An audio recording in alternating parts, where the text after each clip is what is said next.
യഥാർത്ഥ എൻ്റെ പുസ്തകത്തിൽ ഞാൻ കൊടുക്കുമ്പോൾ ഞാൻ ലണ്ടനിൽ ഐശ്വര്യ റായ് അഭിനയിക്കുന്ന ഒരു പടം, അതിനേക്കാളുപരി വളരെ സീരിയസ് ആയ ഒരു ഇഷ്യൂ കൈകാര്യം ചെയ്യുന്ന ഒരു പടം, പിന്നീട് അത് മറ്റേ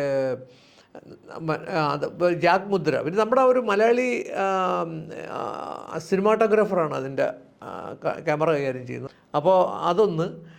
അപ്പോൾ ഇതൊക്കെ വെച്ചിട്ട് ഈ പടത്തിന് വേറൊരു പ്രാധാന്യമുള്ളത്, ഇതിലെ ഒരു യഥാർത്ഥ സംഭവത്തെ ബേസ് ചെയ്തുള്ള ഫിലിമാണ് പ്രൊവോക്ഡ്. അതായത് ഒരു സ്ത്രീ ഇന്ത്യയിൽ നിന്ന് ബ്രിട്ടനിലേക്ക് വിവാഹം കഴിച്ചുകൊണ്ട് വരുന്നു. എന്നിട്ട് ഈ ഭർത്താവിൻ്റെ നിരന്തരമായ പീഡനം, അതൊക്കെ മാനസികമായിട്ടൊക്കെ ഉള്ള ഒരു ഇതും കൂടി ഉണ്ടായിരുന്നു അതിൻ്റെ പിന്നിൽ. അപ്പോൾ നിരന്തര പീഡനം, അപ്പോൾ ഒരു 10 വർഷത്തെ നിരന്തര പീഡനം സഹിക്കുകയാണ് ഈ സ്ത്രീ. അപ്പോൾ അത് കഴിഞ്ഞിട്ട് ഈ 10 വർഷം കഴിഞ്ഞിട്ട് എല്ലാ ദിവസവും ഇയാൾ പീഡിപ്പിക്കും. 10ാമത്തെ വർഷവും ഇവരെ പീഡിപ്പിച്ചിട്ട് ഇയാൾ കിടന്നുറങ്ങും. എന്നിട്ട് പിന്നീട് മാപ്പ് പറയും. അതാണ് വേറൊരു കാര്യം. അപ്പോൾ പീഡനങ്ങളുടെ ഒരു നിരന്തരമായിട്ടുള്ള ഒരു സംഗതി ഉണ്ട്. അപ്പോൾ കിരൺജിത്ത് അഹ്ലുവാലിയ എന്നതാണ് ഒറിജിനലാണ്. ആ കഥാപാത്രമായിട്ടാണ് ഈ ഐശ്വര്യ റായ് അഭിനയിക്കുന്നത്.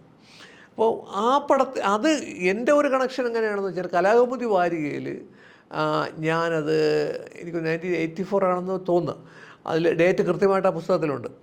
കലാകൗമുദി വാരികയിൽ ഞാൻ ഈ ഒറിജിനൽ ആളിനെ ഇൻ്റർവ്യൂ ചെയ്ത് ഡീറ്റെയിൽ ആയിട്ട് ഞാൻ അവരുടെ അനുഭവങ്ങളെല്ലാം എഴുതിയിട്ടുണ്ട്. അപ്പോൾ അത് കഴിഞ്ഞിട്ടാണ് വർഷങ്ങൾക്ക് ശേഷം ഈ ജാക്ക് മുദ്രയുടെ ഈ പ്രൊവോക്ഡ് എന്നുള്ള സിനിമ വരുന്നത്. അപ്പോൾ സിനിമ അത് നോക്കുമ്പോഴത്തേക്ക് അതൊരു വലിയ അനുഭവമാണോ എന്ന് ചോദിച്ചാൽ അല്ല, സിനിമ എന്നുള്ള നിലയ്ക്ക്. പിന്നെ ഈ സംവിധായകനും അത്രയും ആ രീതിക്ക് ആ ഒരു ലെവലിൽ ഉള്ള ആളാണോ എന്ന് പലരും സംശയം പ്രകടിപ്പിക്കാറുണ്ട്. പക്ഷേ ആ ഇഷ്യൂവിനെ നോക്കുമ്പോഴത്തേക്ക് അത്രയും ശക്തമായ ഒരു ഇഷ്യൂ ശ്രദ്ധിക്കപ്പെടേണ്ടതാണ്, ചർച്ച ചെയ്യപ്പെടേണ്ടതാണ് എന്നുള്ളത് കൊണ്ട് തന്നെ ഇതിൽ ഒറിജിനൽ ആ ഫിലിമിൻ്റെ റിവ്യൂ ഉണ്ട്. പ്ലസ് അതോടൊപ്പം എൻ്റെ ഒറിജിനൽ ഇൻ്റർവ്യൂ കലാകൗമുദിയിൽ പബ്ലിഷ് ചെയ്ത ഇൻ്റർവ്യൂവും കൂടി ഉൾപ്പെടുത്തിയാണ് അതിൽ കൊടുത്തിരിക്കുന്നത് പ്രൊവോക്ഡിനെ കുറിച്ച്.